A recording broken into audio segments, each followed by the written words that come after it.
जय हिंद दोस्तों। BPSC mains answer writing के तहत आज हम लोग देखेंगे 1773 का रेगुलेटिंग एक्ट टिप्पणी करना है। इस तरह के क्वेश्चन में आपको पहले भूमिका लिखना चाहिए, फिर बताना चाहिए कि 1773 का रेगुलेटिंग एक्ट क्यों लाया गया, फिर बताइए कि इसके मुख्य प्रावधान क्या थे, फिर बताइए इसका क्या प्रभाव पड़ा, फिर निष्कर्ष पे आना चाहिए। तो सबसे मेन भाग जो है इसमें इसके प्रावधान है, लेकिन इसके कारण को भी शॉर्ट में और प्रभाव को भी शॉर्ट में लिख देना चाहिए। तो भूमिका में आप लिख सकते हैं कि 1773 का रेगुलेटिंग एक्ट ब्रिटिश संसद द्वारा पारित वह पहला कानून था जिसके माध्यम से ईस्ट इंडिया कंपनी के भारत में शासन पर प्रत्यक्ष नियंत्रण स्थापित किया गया। यह अधिनियम भारत में ब्रिटिश प्रशासनिक सुधारों की दिशा में पहला महत्वपूर्ण कदम था। क्यों लाया गया 1773 का रेगुलेटिंग एक्ट क्यों लाया गया? तो लाए जाने का कारण क्या था? तो पहला है कि भ्रष्टाचार और अव्यवस्था था। भ्रष्टाचार और अव्यवस्था, कंपनी के अधिकारियों द्वारा बंगाल में अत्याचार और धन की लूट ने प्रशासन को बिगाड़ दिया था। फिर है राजनीतिक शक्ति का विस्तार। प्लासी 1757 और बक्सर 1764 की जीत के बाद कंपनी शासक बन गई, पर शासन का अनुभव नहीं था।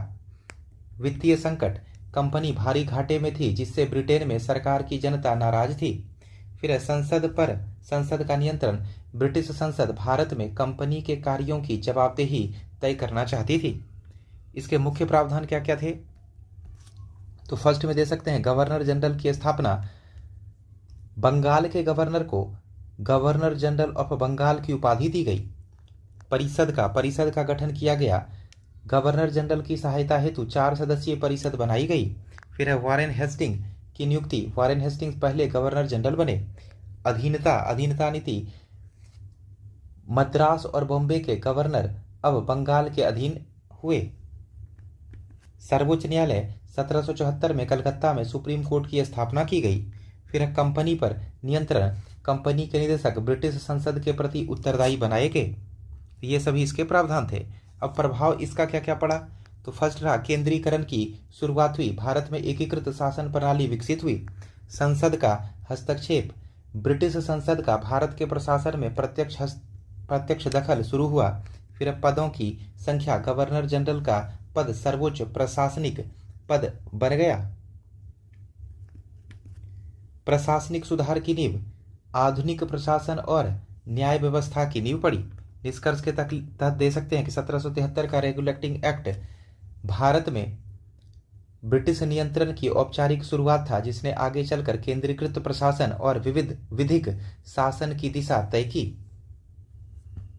तो प्रश्न था हमारा कि 1773 का रेगुलेटिंग एक्ट टिप्पणी करना था। तो भूमिका में 1773 का रेगुलेटिंग एक्ट ब्रिटिश संसद द्वारा पारित वह पहला कानून था जिसके माध्यम से ईस्ट इंडिया कंपनी ने भारत में शासन पर प्रत्यक्ष नियंत्रण स्थापित किया। यह अधिनियम भारत में ब्रिटिश प्रशासनिक सुधारों की दिशा में पहला महत्वपूर्ण कदम था। क्यों लाया गया? लाए जाने के कारण क्या थे? तो भ्रष्टाचार और अव्यवस्था, कंपनी के अधिकारियों द्वारा बंगाल में अत्याचार और धन की लूट ने प्रशासन को बिगाड़ दिया। राजनीतिक शक्ति का विस्तार, प्लासी 1757 और बक्सर 1764 की जीत के बाद कंपनी शासक बन गई, पर शासन का अनुभव नहीं था। वित्तीय संकट, कंपनी भारी घाटे में थी जिसने ब्रिटेन में सरकार और जनता नाराज थी। संसद का नियंत्रण, ब्रिटिश संसद भारत में कंपनी के कार्यों की जवाबदेही तय करना चाहती थी। प्रावधान इसमें क्या क्या किए गए थे? मुख्य प्रावधान क्या थे? तो गवर्नर जनरल की स्थापना की गई थी। बंगाल के गवर्नर को अब गवर्नर जनरल ऑफ बंगाल की उपाधि दी गई। परिषद का गठन किया गया। गवर्नर जनरल की सहायता हेतु 4 सदस्यीय परिषद बनाई गई। वॉरेन हेस्टिंग्स की नियुक्ति, वॉरेन हेस्टिंग्स पहले गवर्नर जनरल बने। अधीनता नीति, मद्रास और बॉम्बे के गवर्नर अब बंगाल के अधीन हुए। सर्वोच्च न्यायालय 1774 में कलकत्ता में सुप्रीम कोर्ट की स्थापना की गई। कंपनी पर नियंत्रण, कंपनी के निदेशक ब्रिटिश संसद के प्रति अब उत्तरदायी बनाए गए। प्रभाव इसका क्या क्या पड़ा? रेगुलेटिंग एक्ट का केंद्रीकरण की शुरुआत हुई। भारत में एकीकृत शासन प्रणाली विकसित हुई। संसद का हस्तक्षेप बढ़ा। ब्रिटिश संसद का भारत के प्रशासन में प्रत्यक्ष दखल शुरू हुआ। पदों की स्पष्टता, गवर्नर जनरल का पद सर्वोच्च प्रशासनिक पद बन गया। प्रशासनिक सुधार की नींव, आधुनिक प्रशासन और न्याय व्यवस्था की नींव पड़ी।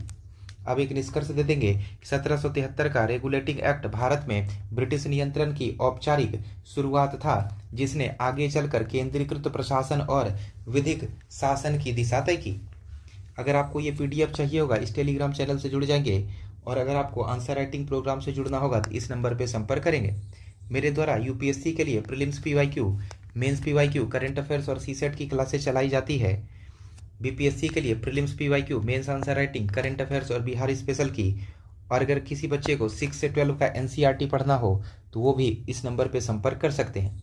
मिलते हैं कल एक नए वीडियो के साथ, तब तक के लिए धन्यवाद।